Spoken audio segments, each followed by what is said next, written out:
L'OP a révélé ce mardi 21 novembre qu'une plainte pour 2 viols a été déposée à l'encontre de l'animateur Koé. Ce dernier vient de sortir du silence sur cette affaire par le biais de ses avocats.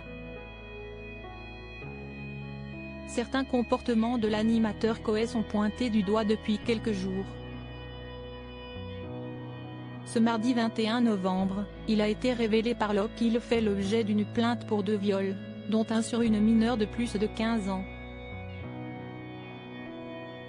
Cette plainte a été déposée ce samedi 18 novembre. Dans la journée du 21 novembre, le principal intéressé est sorti du silence, par l'intermédiaire d'un communiqué rédigé par ses avocats et publié sur ses réseaux sociaux. Monsieur Sébastien Koé a été informé d'une plainte déposée contre lui pour des faits de viol qu'il conteste fermement. Après avoir déposé plainte la semaine dernière pour le harcèlement qu'il subit depuis plusieurs jours sur les réseaux sociaux, il a immédiatement donné instruction à son conseil de déposer plainte en dénonciation calomnieuse contre l'auteur de ces graves accusations infondées auprès du procureur de la République de Nanterre.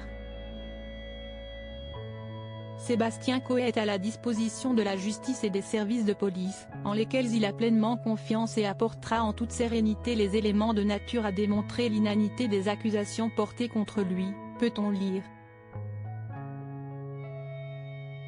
Un communiqué qui s'est conclu de la manière suivante: toutefois, il se saurait tolérer que de telles allégations soient relayées sans attendre que la justice ne se prononce. Il poursuivra systématiquement les médias qui publieraient des propos diffamatoires à son encontre. Sébastien Koé ne se laissera pas intimider par aucun procédé et combattra sans relâche pour rétablir la vérité. Un mal-être permanent. Précisons que l'OP a également recueilli des témoignages, dont celui de Julie, 25 ans, qui aurait fait une fellation à l'animateur à sa demande. J'étais choquée, ma sœur, qui l'avait accompagné voir Koé ce jour-là, note de la rédaction, m'appelait sur mon téléphone. Il m'a dit ensuite que je devais le faire si je voulais réussir. Dans ce monde-là, ça marchait comme ça.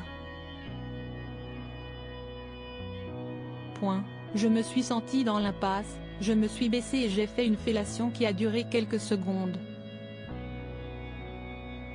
Ensuite, devant l'insistance des appels de ma sœur, il a dit stop et on est descendu. Sur le chemin du retour, il m'a écrit sur Snapchat que je ne devais rien dire. Elle prendrait depuis des antidépresseurs et serait dans un mal-être permanent. Sébastien Koé reste présumé innocent des faits qui lui sont reprochés jusqu'à la clôture de ce dossier.